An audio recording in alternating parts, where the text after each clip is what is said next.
Hello and welcome to the True North Show. I'm your host, Megan North. Today, I am thrilled to welcome Jo Brooks, an incredible woman who has spent nearly 30 years in business and education, and most of the time watching brilliant people fall into the same trap. They are so good at what they do that they end up stuck doing it one client at a time.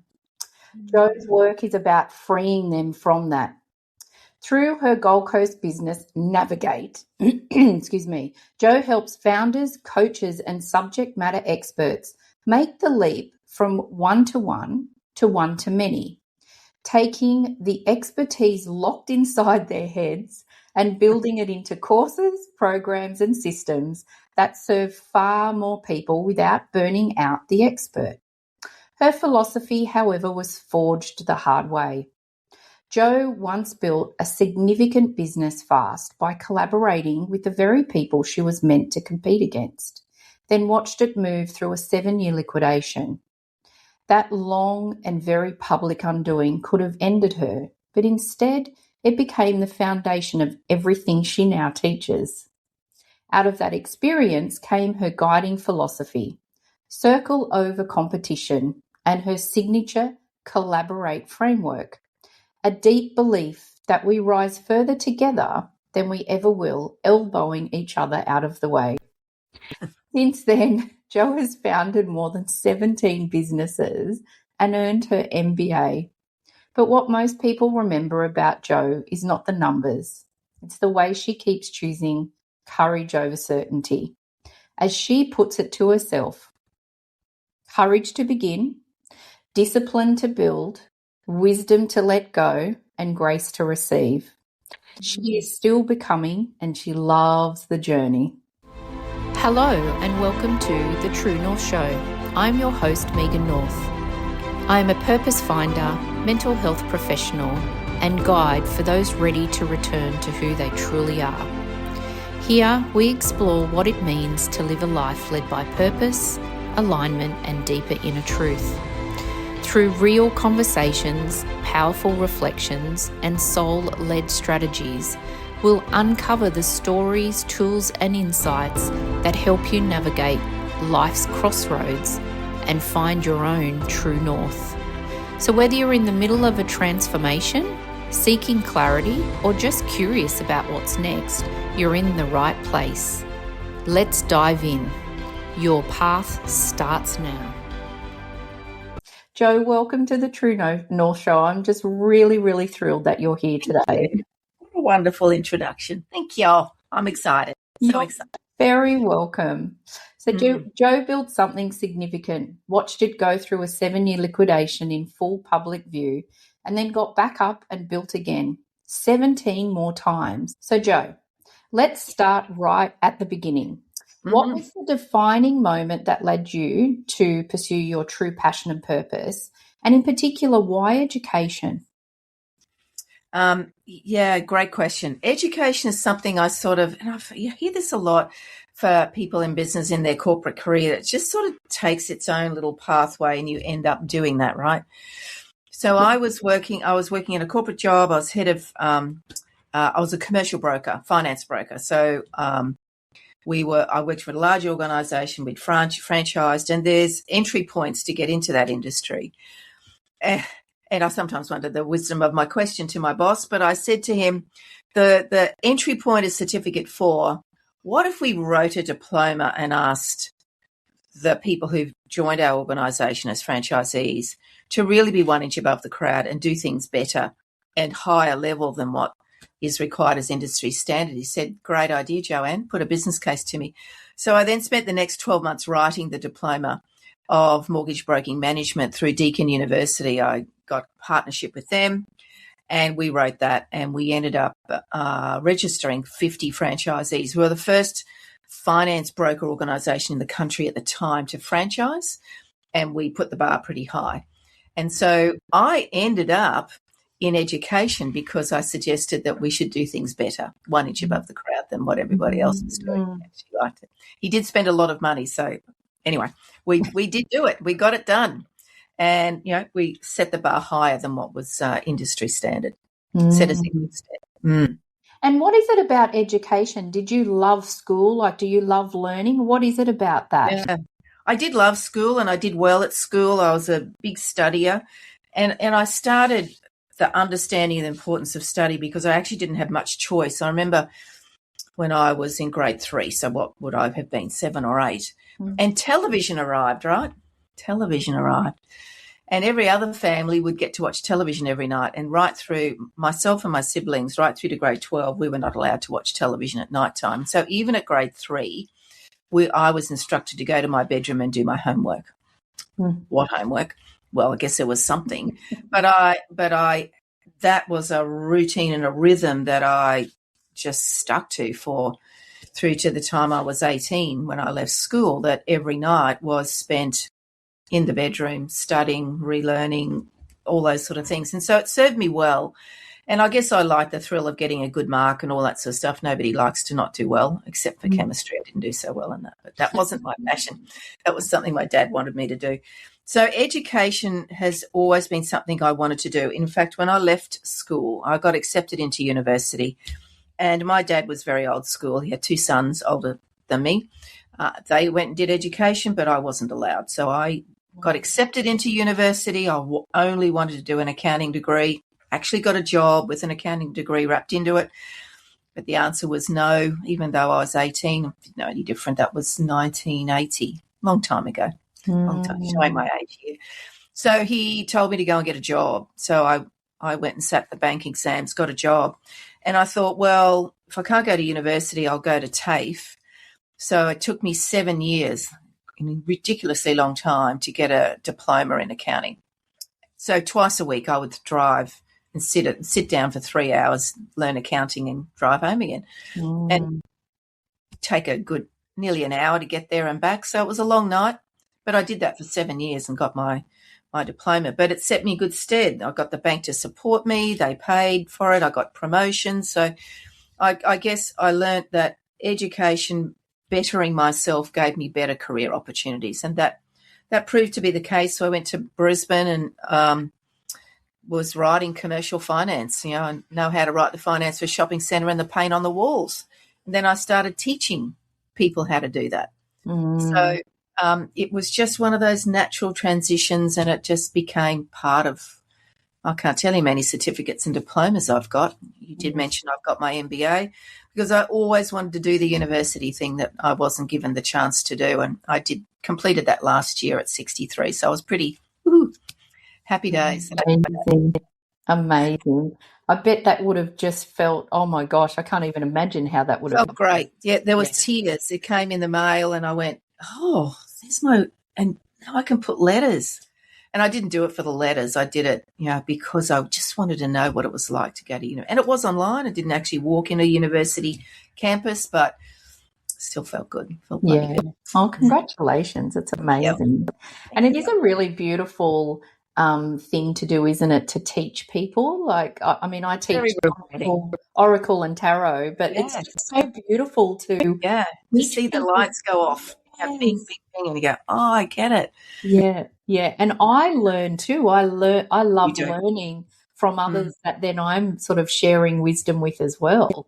Yeah, no, I agree. I can't tell you how many times, like I often talk about the fact that I might have my clients and we're doing some mentoring, group mentoring, but I often feel that I'm not the expert in the room, that they're teaching me and teaching everybody else. That's the beauty of group mentoring, right? Like just the conversation is rich and you just learn so much. Yeah. So when your business went into liquidation, what was the moment that you decided that this just was not going to be the end of the story? Like, do you remember, like, making a decision? Was it a feeling? Yeah. What happened? Yes. So the liquidation happened fast. We were an education company here in Australia. Some decisions were made and we just couldn't keep it. So the board, I called an emergency board meeting. We made the decision. I went home and I literally walked into my bedroom. My husband and my daughter just, thinking about what I've just told them, closed the door and I sank to the floor and I was absolutely in a fetal position. It could have been 5 minutes, could have been 10 minutes. I have no idea how long it was. But at that point in my life, my daughter was still was just finishing her grade 12. So I had in a very expensive private school. My husband retired because he was had diabetes at that point, and so he wasn't working. I was the only breadwinner. And I realised, I went, you know what? This is as low as I'm going to get. Mm-hmm. So I have to pick myself up. Yeah. So I did. And I had a business partner who was incredibly kind, and he said to me in that week, because the flood of phone calls from clients, from students and all that sort of stuff, and he said, give me your phone. And my husband is Paul, and he said, Paul, take her away for a week and just give her a break. So we did. So we went away, no phone. I always remember my husband going, so where are we going? I said, no idea. I don't have my phone. And he didn't have a smartphone. So I went, well, let's just explore. So we went out to Warwick Way into the wineries and things, but it was always funny. But that was a very gracious thing my business partner did for me to give me that space. And so when I came back, I went, okay, there's a lot of paperwork, there's a lot of phone calls, a lot of people, and I need to go find a job. Yep. So I just started ringing people, and the fellow that I worked as in the finance broker, I rang him, I went and saw him, hadn't seen him for years. I sat in front of him and said, need a job? He said, you're on, let's go. Yeah. So, which was very kind. Yeah. And I love that you, I think that there's real power in that you acknowledging at first, feeling really low, but letting yourself get there, and also allowing that week off, because then I would imagine that would have then given you time and space to just, I don't know, feel, grieve, everything, acknowledge it, before then stepping in, instead of going, oh, well, I've got to toughen up and actually I've just got to move forward. Yeah. It was a tough time. We decided we would sell our house, sold every asset we had to pay company debt. So had the biggest garage sale known to man. We were on acreage and there was just so much to sell, and had to go find a place to rent. We came down to the Gold Coast. We were in Brisbane then, and we wanted to be closer to Mum, but I also needed to be at the top of the coast so I could drive up to Brisbane every day, which is what I did for 3 years. Yeah. Drove up and down every day to Brisbane for work. Yeah. But, there was a lot of moving parts, so many moving parts, government agencies, ATO, ASIC liquidator, appointing one. Yeah. That's not fun at all. It's a pretty brutal process, and it's very black and white. But I have to say to you, Megan, that so many lessons from liquidating a company, which took 7 years. There was lots of moving parts because there were so many people. But there was a few golden moments there, because we were partnering with some of our largest competitors. And one of the competitors caused the liquidation, the closure of the business. And it was only later, because I got most of my staff employed by my competitor. I picked up the phone and said, okay, I'm closing my business. So I have 110 staff. How many do you want? And they took a lot of them. And they did an audit of our files, and we passed with flying colours. And I went, great, that's awesome. Good to know. Good to know that we were doing things well. But there were so many moving parts to this that it could have got incredibly distracting. Having never rented before, that was a whole other journey that I had never experienced before. Not a pleasant thing. You've always owned your own home and things like that. But as I said, lessons were gold in that whole piece. The lessons of what it is to look and support staff, and what the consequences of that when that happened, when the liquidation happened. Yeah. I'll always remember the day that I announced that we were closing it. So didn't have Zoom then. So we had the Commander phone system, if you might recall. That was had all these bits on it. So I had 4 offices down the eastern suburbs. So they all dialed in, about 30 or 40 in Brisbane. And I said, I'm closing the doors today. And this was early November. I could have strung them along closer to December, but I said to the board, I'm not going to do that to my staff, because I don't want to tell them just before Christmas they've lost their job. I want to give them time to find a job. As I said, I've got a bunch of them employed by my competitors. But, what will always sit with me, and I often tell the story, and I still get goosebumps today when I tell them that I'm closing the business. The next statement was, who might hang around unpaid to empty my office of furniture so I can sell it before the liquidators take it? Might have been a bit naughty, but I did it anyway. So I wanted to pay some bills, and 95% of them stayed. Oh, okay. Now I've got the chills. Oh, my God. So then this big circle of 30, 40 people just came around me, and it was like this big football hug. That was emotional in itself. Went up to my office, tears, Yeah. feeling pretty crap. And one of my senior staff member comes up and hands me a card. And I went, that was quick. He said, no, we bought that yesterday. We had a sense that something wasn't going well for you. We didn't know this was the decision, but we wanted to give you this card to say we support you and in whatever journey whatever's going to happen. And I went, oh my gosh. And today, some of those people are still my friends. Yeah. So beautiful. And that was such an amazing lesson, because it took, I've often reflected on what had them feel that way, that they felt that they could come and see me and give me a card and so on. And I just thought it was the little things that I did. Every office I was in, I would walk in and say good morning to every single one and say, how's your day? How's whoever, partner, daughter, whatever. Yeah. And I just made a point, like it could take me a few hours before I could start my day because of so many people. But I just felt that it was an important thing to do. And I went, wow, that really served its purpose. Not that I had a purpose in mind. I just wanted them to know that, yeah, we're building something big and massive here, and the pace is insane. But I see you and I hear you, and I want to acknowledge that you're doing an awesome job for my business. It's true leadership. Thank you. True leadership. And No, HR background, right? Like, that's being a true leader, because all we ever want as a human, but also as an employee, is to just be treated really well and kindness. And it's really not that difficult. Hard. Good morning, Sarah. How are you? How's Bobby, the 5-year-old? Or how's hubby going? Heard he had a cold. Yeah. What are you doing today? What's the plan? Yeah. Being seen and heard. I just wanted to look them in the eyes and say, I know I'm busy. I'm not here that often, but when I'm here, I'm here. Yeah, beautiful. Wow. Yeah. I love that. Really beautiful. And so with the challenges that you've had over the years, what about mental health and wellbeing? So has that played a part? Is it something that's newish to you, or is it something that's always been instilled with you? Well, it certainly wasn't instilled in me. There's no doubt about that. I would say to you it's something that I practice proactively more than I ever had in the last 5 years.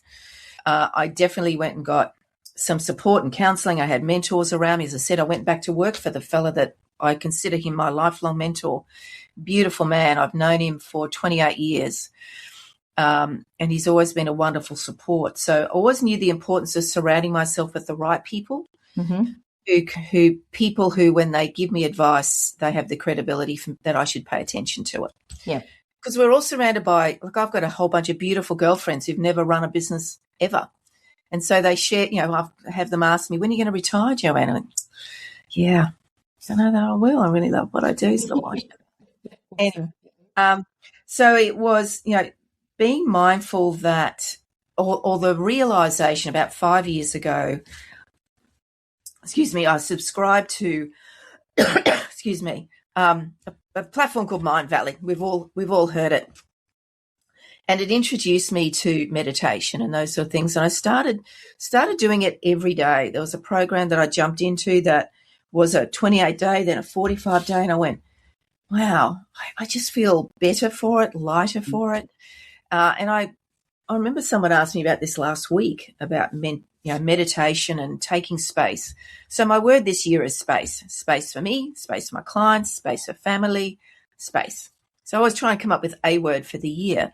And somebody asked me, so what's your meditation practice? Well, when I'm having a busy day and I'm just going, I need a break, I'll either go and stand on the grass. My husband might take me for a walk on the beach in the middle of the day, and I'll have a swim, and I have to have a shower again and get dressed and go back to work. Or I literally sit on the floor in my study, close the door, and just take some moments, because the power of the mind, I can't emphasize enough how much that impacts the things that you want in life and the goals that you have. Like I continually surprise myself about the epiphanies that I have. And late last year, I realised I was receiving a lot of consulting work on something that I never promoted, and this was about working with people to start their own registered training organisation. I would just get contract after contract that kept the food on the table, but I was building other things in Navigate that I wanted to particularly talk about. And the epiphany I had last year was, why am I pushing the rope on something that is not serving me? And then I had my human design profile done late last year, and I popped it into my wonderful friend called Claudette and said, this, you know what I've been doing. This is my profile. Where's the gap? Where's the things that aren't working? And it said, you need to rest more because your profile needs that. I went, oh, I do get tired during the day, and I'm going to stand on the grass, whatever. And why are you pushing the rope on something that nobody's buying? And I went, and the minute I made that decision, I just went, crikey, I feel lighter. Just feel so much lighter. Yeah. And so it was the acceptance of going, actually, I don't have to, so I often have said it for years, you don't have to push the rope, because pushing a rope, you're not going to get anywhere. You might get somewhere if you pull it. But if you push the rope, you just like hitting your head against a brick wall. Deeply believed in the online programs I have. They're there, invitation only. But I don't need to talk about it. I don't need to push it to anybody. But what I do talk about is what I know, how to build an education company, how to do it well, and how to structure courses, because we were hitting an 85% completion rate in the day when the average was 3. Wow. And I realised 3%. 3%. 3%. It was appalling, absolutely appalling. So this was 10, 15 years ago when everybody was getting student loans. Like this was a government initiative where some really bad behaviour happened out there. People were being signed up into courses they didn't know they were being signed up into, whole other conversation. Oh. And so the progression rate died. Now I've only ever delivered online, even longer than that. Like I've never done workshops, never done the tape format, only ever delivered online. So I'd worked out what I needed to do to have students complete, because most people think sign them up to online, they'll finish it because they're excited, they'll get it done. Well, that's actually rubbish. People don't. Online is lonely, is really lonely, and there's things that you need to do as a provider to ensure that these people get through their course. And so we were hitting 85% completion rate. It was unheard of. Wow. And I realised like last year, I went, oh, actually there's a framework that I can strip out of there and share with people who don't own an RTO, registered training organisation, that is transferable to people who want to create an online course that just to expand their reach and improve the client journey. And I thought, that's what I'm going to do. And it feels, as I said, so much lighter. I've got an abundance of clients and they just keep coming. Wow. I stopped pushing the rope. Yeah. I allowed the universe to provide me what I needed, and I take the rest when my body says, you've hit the wall, Joanne. Take the rest. Yeah. And I don't feel guilty. Yeah, I love that. And I still get lots of things done. Like people say to me, well, you're not there as early, Joanne, anymore, and you finish early. How do you get it all done? I just do. Yeah. Yeah. Because I'm focused in the moment and then I step away. Yeah. And also you're not, from a mental point of view too, your brain is getting rest because you're going and standing on the grass. You might go for a walk. And people, I think that this is where, from a mental health and wellbeing point of view, I think people get overwhelmed in the sense of, I've got to go to the gym for an hour, then I've got to sit and meditate for an hour, and then I've got to do this and this. And sometimes a 5-minute walk out into the sun and come back can completely shift everything. And I used to do that. Now I do 15 minutes Pilates on the floor in my study. Mm-hmm. Then I go for a half an hour walk with my husband in the morning, and this is at 5:30 in the morning. Yep. And then I look after I care for my mum here as well, my 95-year-old. So I get her sorted, get her showered and bathed and all those sort of things. And at some point I'm at the desk. Yeah. But it's in and out. So there's lots of breaks, but what if I have to focus completely? The door's closed now because we don't want a 95-year-old walking in behind me. And that's okay. Like, we're used to that today. Yes. It's all good. Yeah, exactly. And what about from a grounding or inner alignment point of view?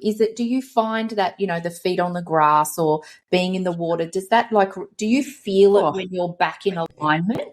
Yeah, I actually feel it's a bit like a tingle goes down my entire body.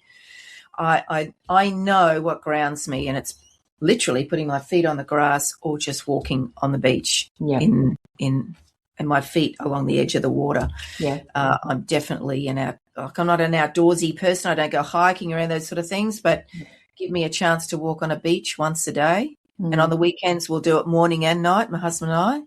Love it. And in summertime, I have a swim. It's just it's half an hour. We're fortunate we live close. We don't take a lot of time, but by golly, it's a good reset.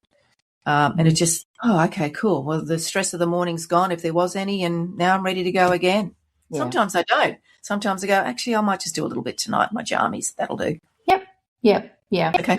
And I think that with you reshifting and focusing and getting back into alignment, it's why you can still do the same amount of work in the less amount of time, because your mind's clear, your brain, everything about you is focused. Exactly. When it needs to be. Exactly. Yeah. I love that. Love it.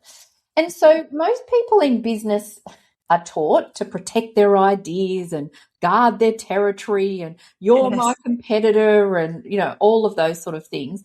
So what made you sort of go the complete opposite direction and collaborate with your competitors? Yeah, it's such a good story. So if we go back to that large company we're building, so it was a registered training organisation delivering only the diploma business to business owners, online only. And I thought, well, online's hard. What can we do to improve the completion rate? So I acquired a number of businesses that supported the learning.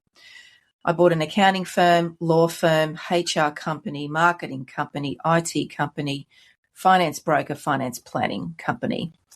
Because when someone came through our door, and I charged 7 times the normal rate of a diploma, but as soon as they entered that ecosystem, we said, congratulations, you're going to do a diploma, but we're now going to give you accounting advice, do a marketing strategy for you, build your website, give you financial advice, get a plan together, all these things to help you build a really solid business with all the deep foundations that you need. So that was a collaboration in itself, bringing those people in to say, I want you to enhance the learning of my clients. Yeah. And they're now your clients because you've become part of the group. So I went, okay, so now we applied for funding, and the government said it's going to take 2 years. I went, well, I'm not waiting that long. So who's got funding? But what I realised about the funding is if you don't use it all, you can lose it. And if you don't manage it well, you'll lose it as well. So I said to my sales guy, I said, go find me companies that have the same qualification as us, who have the funding, because they're on a public register. And I said, and we're going to knock on all their doors. So because I was an RTO and so were they, what I showed them was I opened the door and let them look under the hood. So I gave them a 1-page business plan. They said, so how are you going to nurture clients? Oh, here's this lovely big workflow on an A3 sheet of paper. And this is the customer journey. So I knew precisely, documented absolutely everything. And I said to them, I'm going to charge 7 times what you charge. So the cost of you delivering the same course, I'm going to give you the same amount of money just for giving me license to use your funding. You don't have to do anything. We're going to deliver it, and we're going to let you look at our data system, our CRM. You can look at everything for 6 months. After that, I will just send you a report. By that point, we've built a trusted relationship. A bunch said no. Absolutely a bunch said no. But 5 said yes. Large organisations that said, well, you do something that we can't. We're like the Queen Mary. You're like a little orange speedboat. We simply can't do what you do, but we can generate good income because for the pleasure of this, allowing you to use some of our funding, which we can't fill up anyway. Yeah. So it was, we had the audacity to go and knock on the doors of organisations that were doing 65,000 students a year. We were doing 5 a month at that time. Then we got it to 200 a week. And that was sufficient. It was an enormous amount. But we were the first RTO to be, so we had systems in place, first RTO to be paperless, and we automated our compliance. Right. When I looked at the compliance of our industry, 40% of your turnover is compliance. It's insane. And I went, well, we can't do that. We have to, because I had 10 people sitting there entering all the enrolment forms. And I went, no, too much human error. Yeah. You haven't lost your job. You're going to pick it up and you're going to talk to every one of our clients and learners, and you're going to engage with them and talk to them, encourage them to go to the workshops with all our other specialist departments. That's how we hit 85%, because we picked up the phone. You weren't alone. So they weren't the trainers. They were our student concierge. So they simply put up with them and said, how are you going? What's happening? What's going on in life? You getting study done? Who do I need to put you in front of so that they can help you with some tricky piece that you're studying? Yeah. And that system worked incredibly well. And so those organisations didn't have that at all. Yeah. They just delivered online or in a workshop and did the normal. Did something different. Yeah. And I love that, it's amazing that you found 5 that then had the same thinking as you as well. That collaboration is so much more powerful. Yeah. And I guess for them, because I was a registered training organisation, held the same licence as those, I understood the risk and the governance that was required. So I made sure they got all the files they needed to do their reporting, and I let them into my database. I said, you can have viewing rights. You can see how many students are going. You can see all the conversations, all the emails, because we're the ones putting your licence at risk, not me. Yeah. And they went, oh, well, that's fair. Okay, cool. Yeah. And just lots of communication, lots of meetings, weekly meetings, meet all the senior management team, all the people I need to talk to, you put them in front of my team. So it was being prepared to be vulnerable and to, as I said, let them look under the hood, because not everybody will do that. Oh, you can't look at my database. Actually, I can. Of course I can. Yeah. But I'm going to turn it off. And I also said to them, as soon as I get funding, we're out. We'll be doing it ourselves. Yeah. So I was upfront to say this is a period of however long the government takes, and you have a short window of seeing under the hood. Then I will just send you reports, because by that time we're all good friends. Everything's working out well. Yeah, yeah. And I think it's interesting too is that, I sort of, as an individual or even as an organisation, there's now 9 billion people in the world, right? Plenty of business to be done. There's no way possible that I could be the coach for everyone in the world. Correct. There's no way that you could be the only provider of training and education for everyone in the world. Right. And so I think that, to me, the competitiveness still astounds me. I know. In this day and age. Yeah. It's interesting because I still do it today. Like, collaboration will always be my biggest success metric. I will always, who's got my audience in spades? So, there are coaches, there are other like I'm talking to another organisation that does that creates online corporate training. And so we're starting a conversation to have a collaboration to go, well, we do the same thing, but your audience is very different to mine. So what can we do to support one another? Because probably I'm going to come across somebody that I'm not going to serve, and vice versa. Yes. Or is there something that I do will enhance what you do, and vice versa? Yeah. So, you're right, because I think I've had this conversation with many, many coaches, and sadly a lot of them go, I'm a coach, you have nothing to show. You have nothing for me to learn from you. It's super interesting how many coaches don't have a coach. Oh, I know. That just I've usually got 3 on the go at any one time. Yes, I surround myself with all sorts of people, whether it's a formal arrangement or not, right? They're still my coach. I've got a sales coach. I've got a LinkedIn coach. Yes. I've got all those people. I don't know it all. Yeah. And also, I want my clients who I'm coaching to know that I'm constantly up-leveling myself as well. Exactly. And I love when I've then had an aha moment with my coach, because then I give that aha moment to all my clients. Yes. I know, right? Like, it's common sense to me. Yeah, me too. Anyway. Anywho. We're not here to have a conversation about resolving all of these issues of the world. Exactly. So what about when someone comes to you, they're completely overwhelmed and trapped in that one-to-one model? So what's usually the first thing that you help them see? So the first thing I help them to see is, because part of my business, not the consulting and RTOs, is to help service professionals who've got all that material and they're going, actually, we can't keep doing the one-to-one. It's exhausting. I've only got so much time, so many words, all those. Everything has limitations. The book, podcast, the webinar, the speech. There's all limitations in some form. So what I'll say to them, a lot of them will come to me and go, well, I want to create an online course, but I don't want to write it. I went, well, actually, let's do an inventory of what you've got. So you've written a book? Oh, yeah. My own or a anthology? Cool, you've got some content. How often do you post on social media? Yeah, I do a lot of articles and blogs. Yeah, cool. And how often do you speak on podcasts or webinars or masterclasses, etc.? Well, I do that all the time. And how many one-on-ones do you have? Lots. How many words get lost off those? Don't get included. Well, loads. Okay, cool. So you have all those resources. So what I'm going to help you to do is put it all together and pick up all the words that didn't make all those resources, like the words that didn't make the book, the words that didn't make the speech, or the masterclass, or you couldn't go deep enough with your client on your one-on-one because you had another client waiting. Let's make sense of all that and put it in an online course that feels for your clients as though you're giving them a great big hug and they're going wider and deeper than they ever thought they could with you. And they go, oh, so I've got it already. Yeah, you have. So you don't have to start from scratch. Yeah. I will help you make sense of it. I don't have to be the topic expert. I'm the expert on putting that course together. Yeah. That often is when they go, oh, well, that's a relief. Gosh, I thought I'd have to spend hours writing this thing. Yeah. No, you've already got it. Yeah. We'll just reshape it and put it together. We just got to put it all in one Google Drive and let me make sense of it all.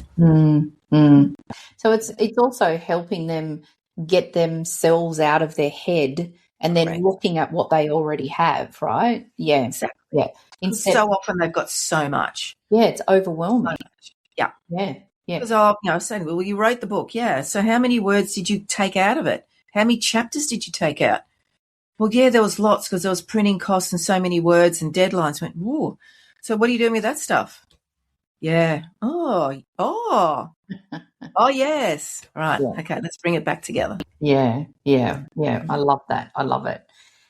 I'd love to just take us back a couple of minutes of when I read out your bio, because you made a comment about that. And I love when I read out someone's bio. It's particularly why I keep the person on screen, because it's really lovely for you to just have an opportunity to just reflect on how far you've come, which I think is really lovely.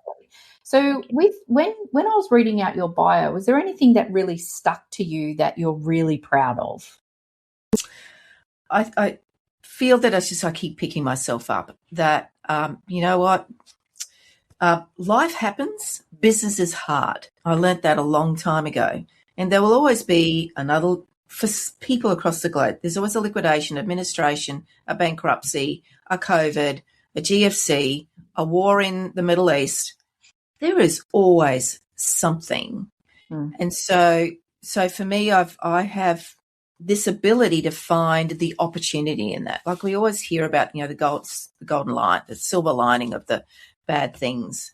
I just seem to have this capability to see what those are and go, actually, okay, next, that's done. Don't dwell on it. Yeah, did I wish it didn't happen? Absolutely. But there's been some bloody great gold moments along the way, and I know I'm not done. Yeah. I know I'm not. Yeah. And that's cool. I'm excited for that. Yeah. So what is net? Like, what does the rest of 2026 and 2027 look like for you? If you could share some things. Yeah. Well, for my husband and I, we are saving for another home. We haven't owned our own home since the liquidation. So by the end of next year, I want our own home back. Yeah. And, the interesting thing is we had a large property on acreage with, 5 sheds. He had full of tools. God knows why he needed them all, but he did. And the interesting thing in this journey for both myself and my husband is our needs are now humble. 3-bedroom house, 2-bathroom, nice yard for the dog. Yeah. Somewhere close that we can go for a walk. Like my desire for the great big things are not there anymore. A very personal one for me is to see my mum out. Yeah. She's 95 and a half. I don't know how long I got for her. That makes me emotional. Yeah. But I feel very blessed that I can look after her. Yeah. It's amazing. Like, she's sitting at the sewing machine sewing. That's for 8 hours a day. What is she sewing? She sews reversible bags. So instead of using plastic bags, she makes them, and she just gives them away. Huh? So I find places to buy the material or get it given to her, and she gives them out. But she said to me yesterday, there was some nice material, and she said, Joanne, I think I want to make a vest. I went, you what? She said, I want to make a vest. I went, will you wear it? Yeah. It'll go with my bone pants beautifully. So I went and ordered a pattern for her. She hasn't used a pattern in 50 years, I reckon. So we'll have a project to make a vest for her. Wow. And do you think that that's an energy that you've gotten from your mum, that, you know, there's no doubt. Keeping away and just constantly working and being of service for others? Oh, absolutely. Like, my mother went back to work at 60 as a nurse and worked for another 20 years as a theatre nurse, and she only resigned because she literally got hit in the head with a golf ball and had concussion and couldn't work any longer. Hated not working, and so she has sewn since. And she's, a few years ago, she said to me, Joanne, don't get cross, but these bags, I've taken them to the local greengrocer and they sell them, and I get free fruit and veg. Way to go, Mum. Fantastic. Free haircuts, free fruit and veg. Wow. Good on her. Yeah. I love that. No wonder look, honestly, that energy of hers must just be so invigorating. Yes, just rubs off. Absolutely. Yes, absolutely. She's an amazing girl. Yeah, beautiful. Have you got someone, like a client that you've worked with recently, that you could share? You know, they may have come to you and they were overwhelmed, and what sort of things that you help them with and where they're at now?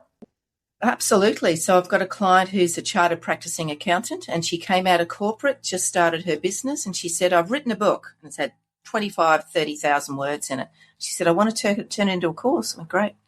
It was just a Word document. She said, I don't know how to do it, not sure. So we've managed to get chapter 1 put into module 1, chapter 2 into module 2. She's a local gal. I see her at local news networking events, constantly on social media, and all she does is talk about her course that is coming. And I had to get her comfortable to not use stock video footage, but to record herself. Now she is all over LinkedIn, and she is on screen, and she's talking about her business. And I went, that's bloody marvellous. Wow. Absolutely. That visibility, though, is very important. It is. As I said to her, people buy you first and then your course, because she was very hesitant about not using stock footage and not using her face. Yeah. And I went, and I said, I don't care if you swear, if you stumble, if you forget what you're saying. Yeah. It doesn't matter. People love the human. Yes. Yeah. And I think that's I love that you've raised that too, because I think for anyone listening, I would never buy a product or a course or anything with someone who I couldn't find somewhere on social media or LinkedIn or a website or something. Like, I'm not going to buy from someone who's not visible. I know, right? And that's the failure of so many online courses. They get promised they will turn up every week, and they're recorded webinars. Yep. Please don't do that. Yeah. I have my recorded video webinars in my courses, but they're an additional resource. They are not the content. Yeah. It's lazy. Yeah. And it's not the truth. Yeah. The visibility piece is quite interesting. Yes. And it's funny, actually, because a couple of my coaches say to me, well, Megan, clearly we don't need to work on your visibility. Yes, indeed. You nail it. Absolutely nail it. Yes. And so if someone's listening and they feel the connection to what you've shared today, what would you suggest the next step for them? Well, for me, I would just love a conversation. I love having conversations with women to help them to understand that, the overwhelm doesn't need to be there. You don't have to start from scratch. You've already got the content. But this CPA has never run a business before, and she just wrote a document that was her heart and soul about what she wanted to deliver, and we created a course out of it. And I think the only other thing to be mindful of is growth is amazing and wonderful. Just watch your pace, because building a $30 million business in 24 months was its undoing. 2 months. Yeah. That's a huge lesson for me. Yeah.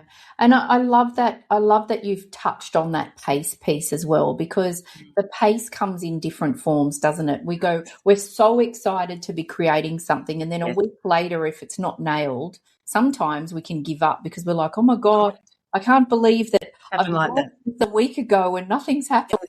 I know, right? Yes. Patience, I think, is big. Patience. Yes. Yeah. And 80% is perfection to me. Don't try and seek 100%. And as I said to my CPA client, you can start delivering your course once you've got module 1 done. You don't have to have it finished. We can play catch up. So she's chosen to have 2 modules ready before she launches, and then she will build the rest up behind, because that's perfectly valid. So, you can take it to market much quicker than you think. Yeah. Oh, I'm learning a lot from you, because you and I have had a chat about the things that I'm creating too. So I'm getting quite a few aha moments right now. So. I love it. And so we've talked about what's next for you. Do you think that, like, from year to year, do you have a way that you reflect on what you've done or where you've come from like is it an annual reflection? Like, how do you reflect on where you've even been from last week to now? I endeavour every morning to wake up and just think about 3 or 5 things I'm grateful for. Fantastic. And so sometimes it's something from a long time ago, sometimes it's something from yesterday. Yep. Like my mother wanting to make a vest. Well, I'm going to facilitate that come hell or high water. If my 95-and-a-half-year-old mother wants to learn how to sew from a pattern again, I'm up for that. Yeah. She comes into me and she says to me, "Can I have an ice cream, Joanne?" I said, A, you don't need to ask me. B, if you want 5 today, I'll give you 5. I'm grateful for that. Yeah. And I love that it's a daily thing for you, because I think what happens with, when we're high achievers, that we forget to look back. We forget to remember where we've come from, even from the last week to this week. I think it's so important. So I love that that's a daily thing. Yeah. And it just happens naturally. Like, it's not something that's hard. And sometimes it's just in the walk to go get our coffee, walking the dog. And what I puzzle with when I see people who are either running or walking, they've all got their ears in. Yeah. You're in the beautiful, why aren't you saying thank you, tree, for this beautiful shade that you're giving me? Or whatever. Yeah. I want to be present in my walk. I don't want to be distracted with. And they might be listening to a book or a podcast, all very well, but not my thing. Yeah. My husband sometimes says to me, I think you need to go and hug a tree. Trees are amazing. No. There's some songs. Do you know they do? Yes. Do you know those songs? You put electrodes on them in the orchestra that comes out of a tree. They're incredible. They're incredible. Yeah. And I get really guided to particular ones around our plate. We've got lots of gum trees, and when I'm on my walk, I some of them talk to me and say, like, I need a hug, or I need, like, sometimes I just need to put my hand on them because I get that. Feel the energy. Oh, yes. And I also love finding faces in tree trunks. I know, right? Yes. And once you find them, when you walk past, it's like they're watching you. I love that. Oh, so beautiful. So beautiful. I knew that this conversation would fly by. I know, told you. Yeah, so we've actually only got a couple of minutes left. So I'm going to ask you, I love asking this question. It's the same question that I ask all of my guests before we finish our conversation. So, what is one lesson or truth that you've learned on your journey that you wish you had known earlier? I'm going to go back. I'm going to take 2. Good. One, pace. Pace was so important. We were. I remember when we were doing 200 students a week, and I felt to myself, I can't get off this wheel. It's going too fast. But if I did come off it, the whole thing will collapse. And that is the case. That's what happened. So pace for me is such an important thing. If we had stretched it out and had taken more notice of the micro moments, things would have been very, very, very different. And as I say to everybody, because I call myself the circle builder, surround yourself with people who can support you, lift you, challenge you, guide you, hold you to accountability. And that circle will shift and change constantly. Mine does constantly. Find those people, but have the sense to know that when people who are giving you guidance that don't have the experience, like my beautiful girlfriends who've never owned a business, I know that I don't need to take that on board. So have that innate sense to go, thank you, I receive it with love, and I send it back to you. Thank you for being caring of me. My mum says the same. When are you going to stop working, Joanne, tonight? Well, I love what I do, Mum. It's not work. Yeah. But she says it with love. I know that. Yeah. So I don't take it on board. Mm-hmm. So pace. Pace. And what was the other? The right circle of people. Yeah. And to know that the people you surround yourself with and the people you take notice of are the people that you should have the credibility. The family, the friends who just love you and give you commentary, receive it with love. And that's all you need to take it for. I love that, the commentary. That's good. Yeah, that's good. Get a lot of it. Yes. Oh, thank you so much for being with me today. I am just filled with love and gratitude and joy for spending this time. Thank you. You'll be on my gratitude comment tomorrow morning, I feel. Thanks. We're so good. I love these conversations. They're so rich. Really beautiful, yeah. And you're just so inspiring, so thank you for that. Thank you. Appreciate you. I'd also like to thank all of my amazing and dedicated audience, my supporters, and again, my sponsors. Thank you so much. And I hope that everybody has a wonderful rest of the week, and I'll see you all again next week. And again, thank you so much, Jo. Thank you. Thank you for joining me on this episode of The True North Show. I hope today's conversation brought you closer to your own sense of purpose and reminded you of the power you hold within. If this resonated with you, I'd love for you to subscribe, leave a review, or share it with someone who's also walking the path of becoming. To continue the journey, head over to megannorth.com. You'll find resources, support, and ways to work with me one-on-one.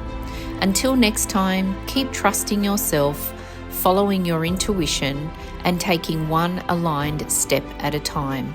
Your true north is never lost. It's just waiting for you to come home.